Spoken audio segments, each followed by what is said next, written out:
Good afternoon, everybody. Welcome to the September 9th edition of the Chesapeake Rotary Club meeting. Thank you, everybody, for being here. Got a nice turnout again this week. Very happy to see it. Baxter, if you could please lead us in prayer. Oh, okay. Heavenly Father, we just thank you for this day. We thank you for this club and this city, Father. We ask you to lead us, to guide us, and protect us. And Father, we just ask you to bless our time together. Bless us food to our body. We pray in your name. Amen. Amen. John Barry, could you lead us in the Pledge of Allegiance, please? Sure.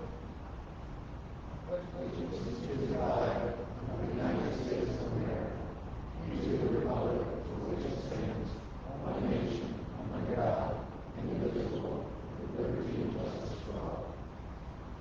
Bob Moore Houston, could you lead us in the four-way test?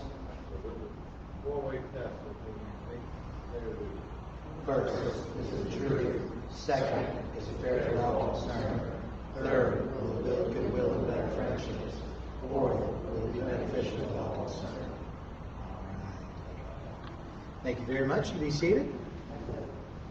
I'd like to call up now our man, Chuck Wilson, Sergeant at Arms. Thank you, Jonathan. Welcome, everybody. I think this feels like a really good attendance today compared to what we've had. In fact, we even have a couple of guests. Let's see. Janet, you have a guest.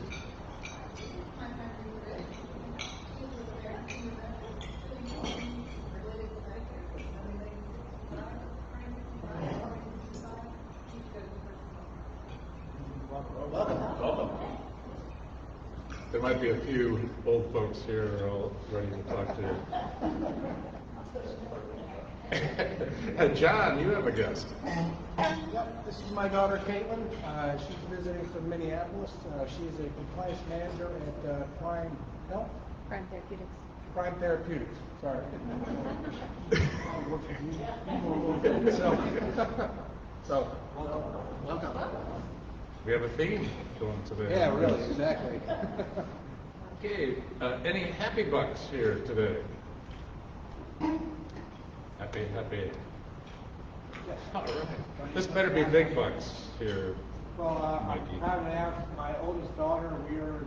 Our first grandchild is on the way.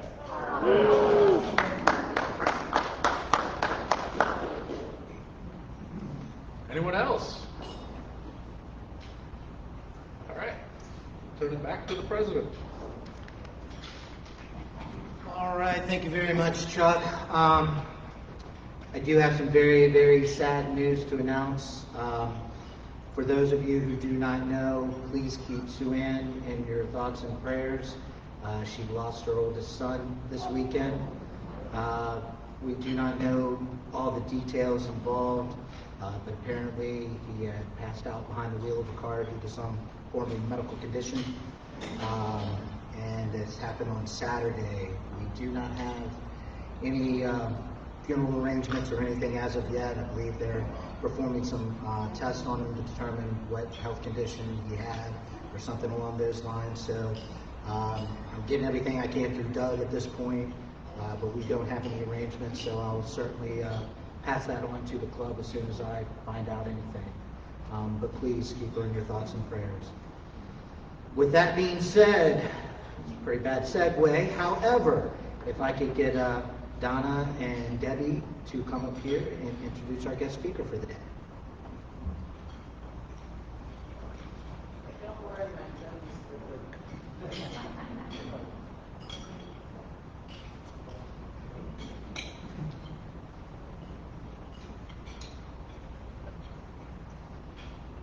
Okay, so our guest speaker is Mike Barber. He's been the Director of Parks, Recreation, and Tourism for the City of Chesapeake since 2012. Since that time, Mike has been leading the way in refurbishing, renovating, and enhancing many of the city's parks and recreational facilities. He has exciting new projects that he's going to be talking about today.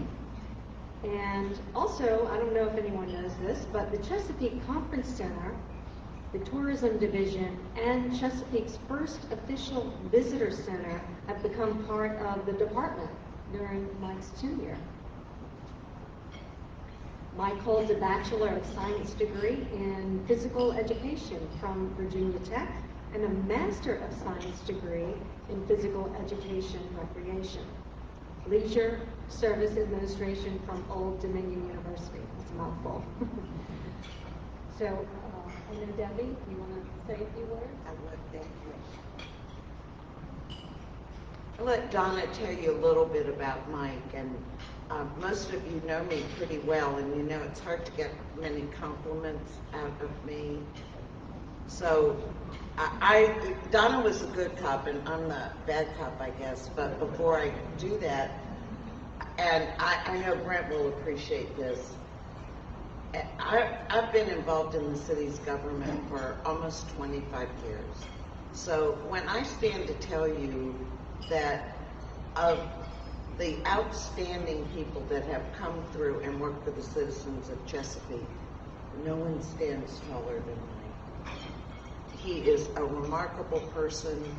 He has gained the confidence of people in the city. He can do more with a dollar than your grandmother that came up in the Depression.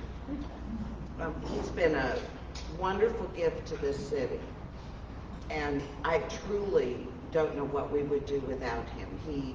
There's no challenge too big for him to tackle, and nothing that he hasn't done successfully so far.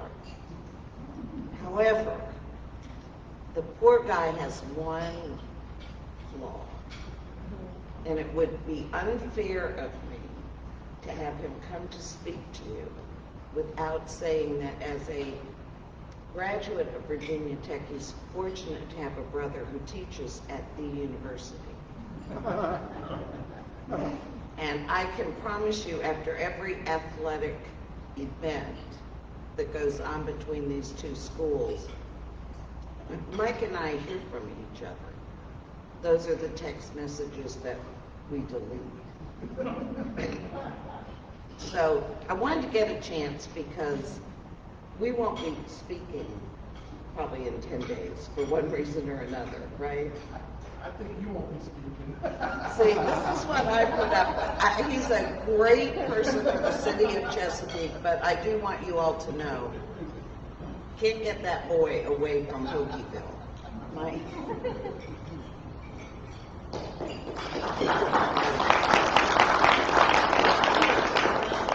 They always say know your audience, so I didn't wear my Virginia Tech mask. I was very neutral. And, but yeah, we have some fun times with that. And yeah, it hasn't been the same since last Thanksgiving around my house with them and my brother. So, but for 20 years he's suffered, so that's okay. We'll give him a year. Not 20. It seems like it.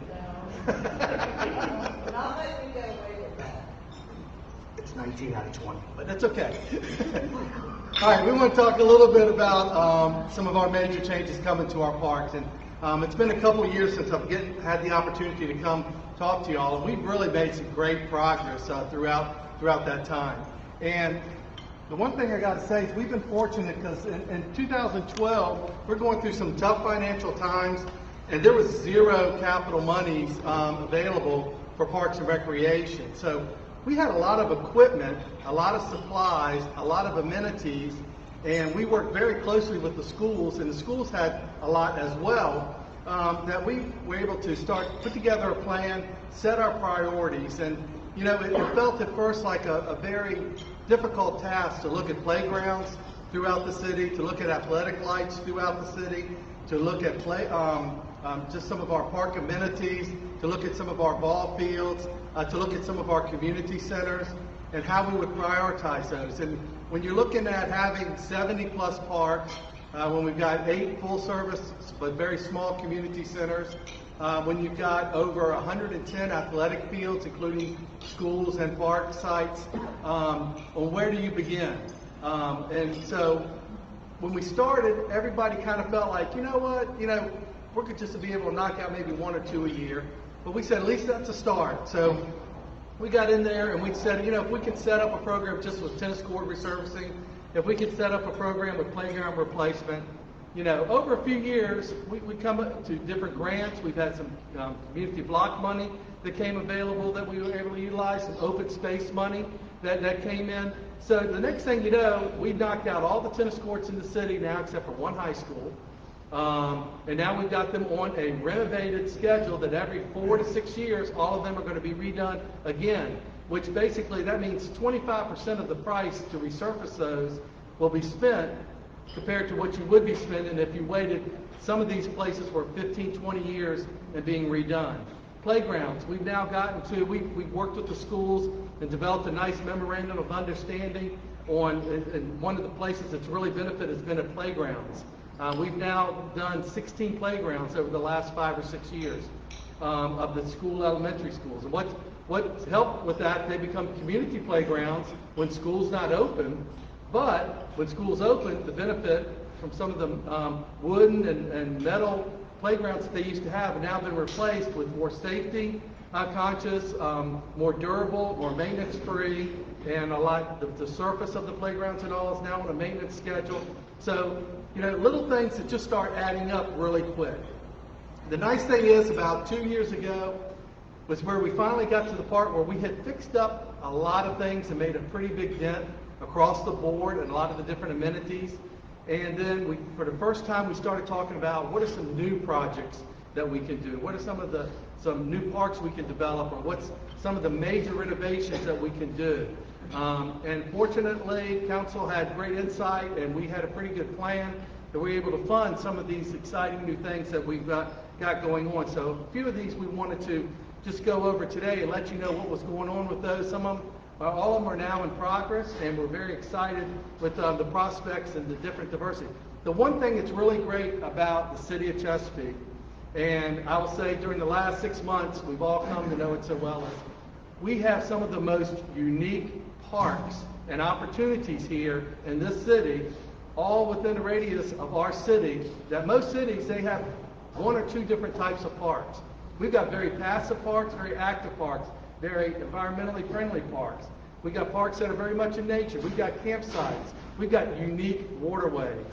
And the latest thing that we have discovered, that we have not told the story as well as we could have, is we've got a lot of history that we need to talk about within those parks. And that'll be part of one of the things that we'll be showing today, because we lost a lot of our history the last few years, and we just really, it came to mind that we've got to get these stories documented. We've got to get these stories in writing. We've got to have a centralized clearinghouse of where we got this stuff stored. We got a lot of the information out there, but it's kind of all over the place, and trying just to inventory it has been a challenge. So there's just some neat things going on. Now, I will say within the last 6 months, it's been interesting because you may not think about your Parks, Recreation, and Tourism Department also does housekeeping for the city.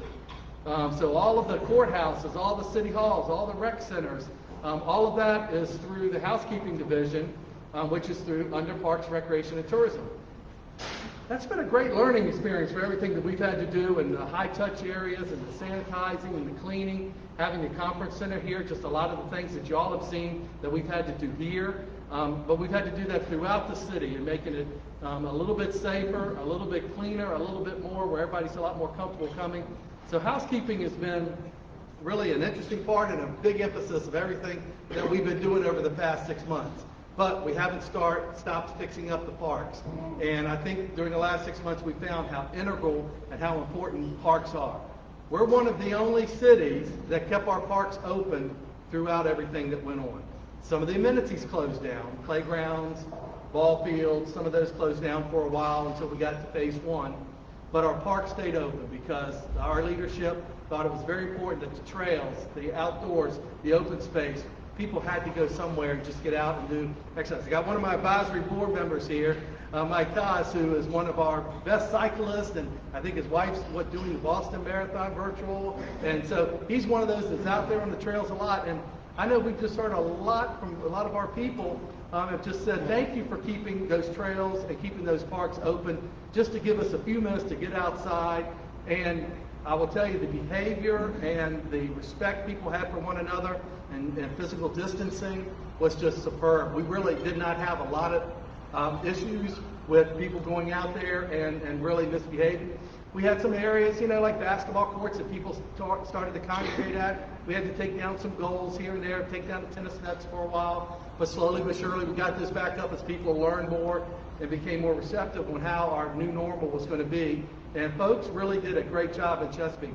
They didn't have that type of luxury in many other cities where they had some other problems with that. But in Chesapeake, our parks stayed safe and were a great place for people to go.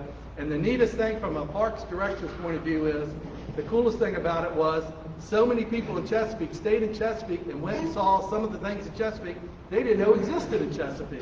And that was really exciting from our point of view, because sometimes getting folks from Western Branch to Northwest River Park to Dismal Swamp, back up to Indian River Park and everywhere in between has been a challenge in the past. But this gave people the opportunity to do that, and they really just saw how much beauty and how unique all of our parks are. That's just our mission statement. You can read that anywhere. We always put that. Some of the major park projects we've got going on. Blue Heron Landing Park, not officially named yet. It was. People were calling it Heron Landing Park. People were calling it Indian River Park East. We were calling it sort of different names. We have not gone through council yet. But we had a neat opportunity there to get just an acre of property. And we'll talk about that in a minute, but how that acre is so unique. Northwest River Park, a very important park with us, our largest park, 764 acres, is going a major renovation right now. Heritage Park, one of our newest parks that has not been developed off South Battlefield. Most of you may know that there's a police fire station going up there as we speak. That's kind of the frontage, but we're going to go back. We've got about anywhere from 200 to 600. I say that because there's some various other open spaces of park property that's behind that we'll be developing. And mainly there's going to be an emphasis there on equestrians, equestrian traffic and equestrian activities, but most certainly we'll have a lot of our normal park amenities that go there. And then last thing I'm going to talk about real quick will be Deep Creek Village, Historical Village. We have a lot of more projects than this going on, some small, some large. You always can go to our website. Every month we update all of our projects, what the status is, from the small ones to the large ones. So if you go by and you see something that's going on, or you see something that may need to go on, you go to that website and say, oh yeah, this is scheduled for next March, or this is in progress, that type of thing. If you don't see it on the list, you think it needs to be done, please call us, let us know. We always have our projects updated monthly there. Blue Heron Landing Park, it was a less than an acre of property with the grant that we were able to pick up about 2 years ago. And the neat thing is, it will be our only public access for our citizens to the eastern branch of the Elizabeth River. It was a highly polluted part of the river. We worked with the Friends of Indian River and several other groups on acquiring this property.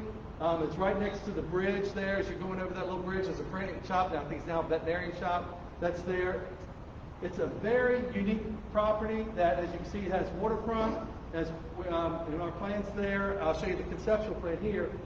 But it will allow us to do very environmentally friendly thing to help get the Elizabeth River healthier. We're working with some of the different HOAs and apartment complexes that are along this stretch there, that they're doing some living shorelines, which we'll be doing as well. Here is Indian River Road coming across here. Sorry, I don't have a pointer. It's a small park again, but it's very much, it's on a cliff, and it goes downhill pretty quick. So it would go here, we'd have a kayak launch, ramp straight down, a boardwalk going through here, with different types of shrubs, high marsh, different type of plantings, make it very natural, environmentally friendly, and most certainly it will give the river an opportunity to get healthier. But again, there's several grants that we're going to have that will help us along this way, because this is such a unique park. But it'll be a very important park, not only for people in Indian River, but for folks that enjoy the river. This conceptual plan was done actually by an intern who was doing a project that came to us, that we gave her this project to do. She worked with the community groups, worked with us, and we also worked with the local architect that allowed us to get this grant to help purchase this property, but also was going to help pay for the whole design. We're taking this conceptual design now. It's being put into specs that we're going to be putting out on the streets for bid over the next year or two, and get that up. So hopefully by 2023, that park will be up and ready. if not before. This is Heritage Park. This is the master plan. That park here's Battlefield. Going south, this area here is where the fire police station's going, and you have drill fields. Then we'll be creating a parking lot. And there's a lot of activity going here. This is spaced out over many, many, many years. The main thing we're worried about now is getting this access road in, getting this parking. We're working with some local equestrian groups and working out the trails that'll go through here and doing phase one of the rings that we would do, because so many of our folks that have horses have to go to other places to do this type of activities. And this is another opportunity for us to get some of the shows and those type of things in Chesapeake, where a lot of our people are going out. So we have such a strong equestrian community. So we're very excited about this. Again, this is an ambitious plan. This is spread out over, the next 15, 20 years, but this property's been sitting there, 15, 20 years at least. And we're excited that we're now building these roads in, getting the parking lot, getting a couple shelters up, and get it to where folks can get their trails and start doing some natural trails. This is a high area. A lot of the trails, Dismal Swamp, are challenging for the equestrian folks because it's a lot of that hard surface, and because of the vegetation that grows here, it's kind of hard for them to go up and down. Northwest River Park is a little bit too swampy, a little bit too wet. So this ends up being almost an ideal spot and a little bit more centrally located as we go forward with this. So over the next 2 or 3 years, we'll have phase one done, but then after that, we'll see how that goes and how popular it is before we go into the next phases there. Whoops, looked the wrong one.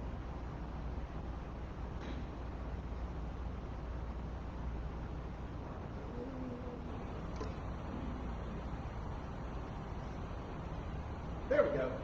Northwest River Park. Extremely excited about this one. If those of you who have been to Northwest River Park in the last 4 or 5 years, our most beautiful park, our largest park, but it's a park from the 1970s. And for people like me, that wasn't long ago, but it was kind of a long time ago when you have buildings and those type of things. But this is the Marjorie Rhine overlook that some of you may have seen. It's been condemned for over 10 years. And as you can see, it was made by a lot of volunteers. You can just see that as they were tearing it down and going, this is what it's being replaced with. This is it before as it's going through the woods. It's going to give you the most beautiful look that you'll ever see when you get to the end of that. We got a nice big overlook. This was supposed to be done in December. I think it's going to be done in October, which we're excited about, that we can get people out there this fall before it. And this is kind of the first segue into it from the South Terminal area of the park that you'll go through. Then you'll go through areas like this. A lot of this is wet, marsh, a lot of different vegetations there, a lot of different animals that you'll see there. Yes, you'll see bears there. But then at the end, you'll see that beautiful scenic look. This is the South Terminal. Another part where we're putting emphasis is this is the way it looks now. We do have an ADA kayak launch ramp there, but there's not a road to get there. You have to walk over a mile. If you're going to put a kayak out, you got to lug it down a mile. So we are working this spring. By this spring, we will have the road paved and large, so we'll be able to get people down to here. And we're very excited about that because part of our next phase, we'll be putting in restrooms. We've had a restroom there, but again, the septic failed many years ago there, so these have been shut down and closed. So we're doing an advanced restroom here with the covered shelter down at the South Terminal. This will be the style, not the look, but that's the style that it'll be. So you'll be able to get out of the sun a little bit. You have some restrooms there to go to, and then we'll have a way for you to come down and to park and to be able to enjoy that part of the park, which has just been so underutilized over the last few years. This is what we're really excited about. This is the look of all the buildings we're planning on having at the park with the cedar, which is very much helps us with exterminating with bugs and all that sometimes will decay some of our other amenities that we have there. This type of wood will keep it as resistant to that. But this is the type of look that we will be having with all of our restrooms. With this in a restroom. This will be the with this type of exterior surface with a lot of windows. This will be the new activity center and ranger station that'll be replaced. there right at the waterfront as you come into the park, for those of you who have been there. Beautiful interpretive center in the middle, where in the activity center on this side, ranger station a little bit over on this side, but give us a lot more opportunities to work with Chesapeake Public Schools in an interpretive program, and getting a lot of the science teachers are helping us work with this and some of the things that we would have in there to start bringing kids there for field trips once we get back to that. And but again, just a lot of opportunities for us and keeping that beautiful view we have out on the lake as we go forward. So this is all in progress, all being planned, all being spec'd out. The restroom that we showed should be up by next spring. This should be up. Don't want to write a check, can't cash, but hopefully by next fall we'll have this up and running. So we're doing it a little bit different. We're not running through full architectural services and everything. We're doing a lot of prefab buildings that have structurally sound, that we've gone out and looked at that. It's just a more economic way of doing it, because it's frustrating. I hope we don't have too many architects in the room. But when we built Elizabeth River Park a few years ago, it just frustrated me, and I went home at night and just tore me up that 27% of the total cost was spent on architectural services. So we tried to find a better way to get more bang for our buck as we went forward, especially in some of these kind of standardized but unique park facilities that people have across the country. So in talking with a lot of our colleagues throughout the country, we were able to meet up with these folks from Cedarwood and have a contract with them in order to be able to do this type of thing that'll give us a better bang for our buck as we go forward, and still have the unique architecture that'll be so important to this part of our park. Good gracious, sorry about that.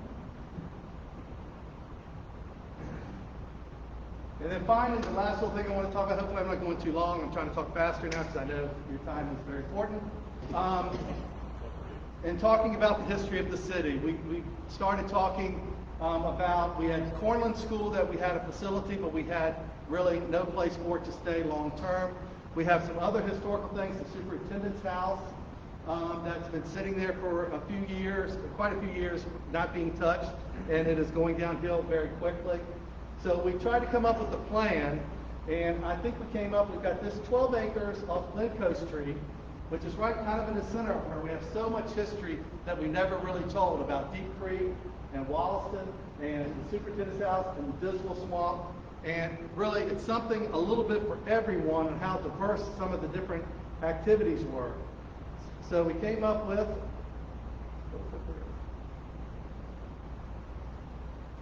this is our conceptual plan on what we're working on right now, which would be, here's the superintendent's house here, here's the Wallace family's house here. We've talked to them just in the last couple weeks. They are very, very, very interested in being a part of this.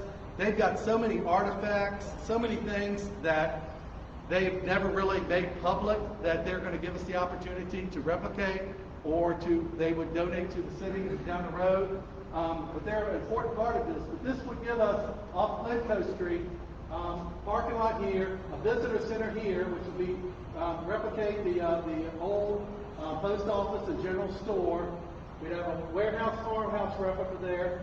The Cornland School would go here, and phase one. Then we'd have a tribute to the Dismal Swamp Maroon communities, to the Underground Railroad, an outdoor small classroom here, and then pedestrian access to go all the way around and do this loop.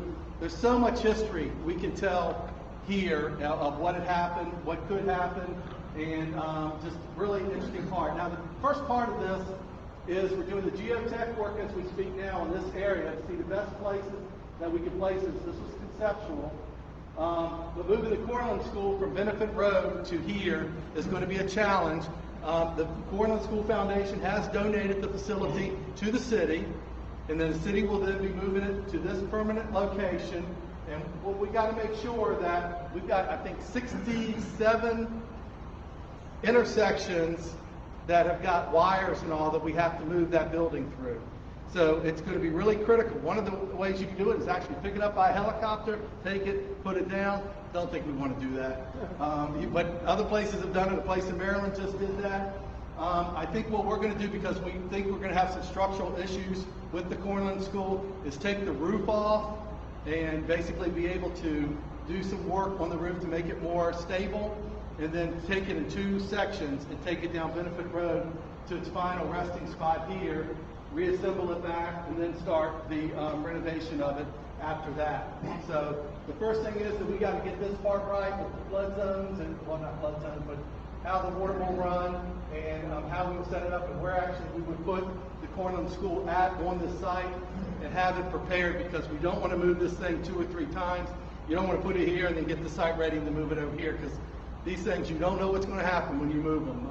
Like I say, several other places that moved similar type of buildings just in the last few years. The latest one was up in Maryland, Cumberland, Maryland, that did this, and they found some structural issues, but they were able to take care of that instead of just putting it on. I've had a bunch of people come say, hey, for $25,000, I can move this thing down the road for you. I'm just going, thanks but no thanks. We're going to make sure we do the structurally sound, because that building's on the historic registry and we want to keep it that way. So with that, I just wanted to conclude, and hopefully you got excited as I am about some of these projects. Again, there's a lot more that's going on, but we just feel our uniqueness and just able to do so many different things within the city gives us an opportunity. And things like the historical village here will help us, and I got to put my tourism hat on, because it helps us become a destination. There is a lot out there for maroon communities, the Underground Railroad. We just did an African American heritage tour that we've been promoting since February. It's become very popular. We sold it out every time that we did it. We did it like 4 or 5 times during February and early March, before we kind of got shut down a little bit with that. But we put the brochures out and made it where it could be a walk-in or a virtual tour. We've done podcasts with that as well. All of that on our website, our tourism website. That would just tell some of the history, and just so many things we don't realize. The more you talk to people, the more you learn. And we just thought it would be very important to get it documented. So with that, if you got any questions or comments, or if you got a issue, just I guess okay. Yes, I would just like to say a nice amenity that you have is the kayak ramp at the Lodge Park. Yes. I think everyone knows that. It's a really great way to get in and out of the water. Yes, and I think one of the nicest things about that is we're able to get that parking lot paved over the last couple of years, because that was one of the most challenging maintenance parking lots that we had, because of the activity at the boat ramp, plus the kayak launch ramp that we had there, and plus people that picnic and just hike around that area. That became a challenge for us to keep that. We all were getting calls for potholes, but we've taken care of that, so hopefully that's been a nice addition to that as well. And that was part of a grant too, that we got that kayak launch put in, a federal grant that we got. Michael, 2 things. Tell me again, what's the timeline on the historical village? The historical village, as we speak, we are doing the geotech work there, and the Cornland School, we're hoping to get moved by next spring. And that's phase 1 of the historical village. And then once we get past that, then we will go into the planning of phase 2. The good news is we had a meeting with the Army Corps last week, and the district commander was very adamant. He's leaving next July, and he was very adamant that they've had some money put aside to do some renovations and to fix that superintendent's house up.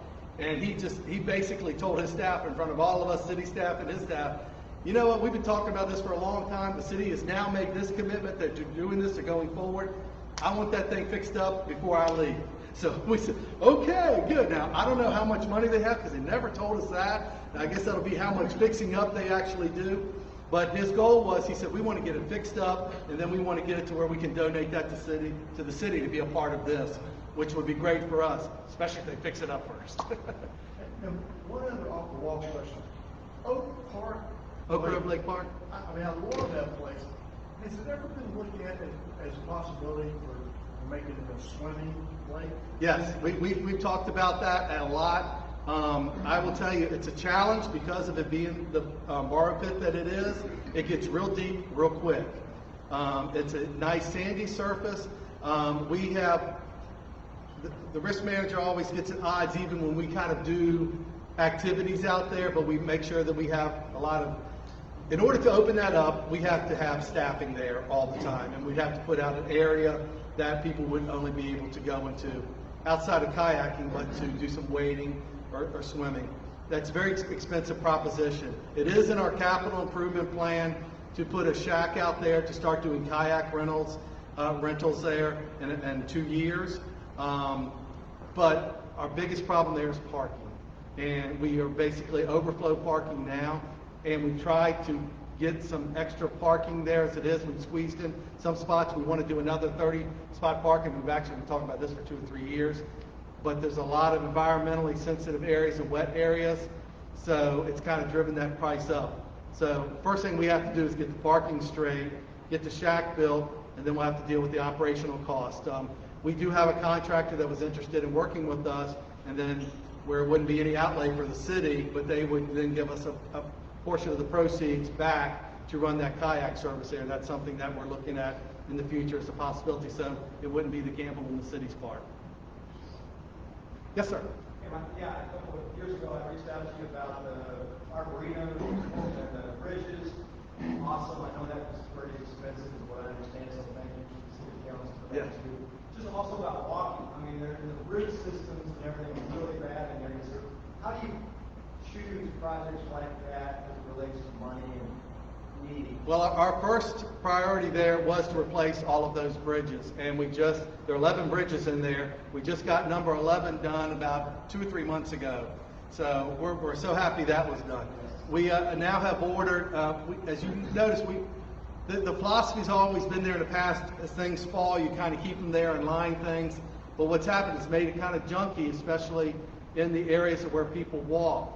So we now have just acquired a chipper that we've been pretty good at keeping a lot of the front entrances and areas wood mulched all the way through and keeping those routes protected.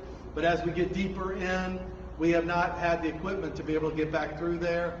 We've got that equipment now, so you'll see bits and pieces as we go forward on being able to, instead of taking that stuff and just throwing it back in the woods, mulch it up and create more of a natural trail system. Protects those routes, also gives us a less likely trip hazards, everything else that we've got. Our biggest problem at the Arboretum is with invasive plants. We have a lot of issues with that. Ivy taking over, killing plants, killing trees. So we've been trying to work with the botanical gardens and some of the other groups that we've got to basically go out and try to remove some of those. But as fast as you remove them, sometimes they'll come back. But again, sometimes when you go in there, if you see large areas that have just been kind of cleared, or you'll see a lot of ivy dying, it's because those are invasive plants that are harming the ecosystem of the park and the Arboretum. Thank you. Thank you. All right.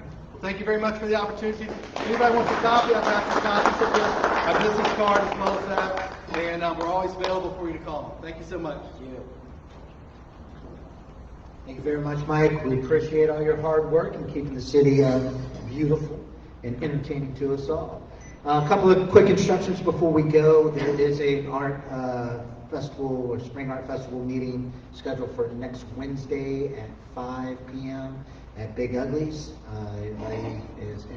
Anybody interested, please come join us with any ideas to help make this event a wonderful first event for us. In addition, next couple of weeks, we've got a run of Nancy's coming to speak to us. We've got Nancy Welch speaking to us next week. Following that will be Nancy Parr, our Commonwealth's attorney. So make sure that we are all present for those speakers as well. So if there's nothing else for the good of Rotary, we are adjourned.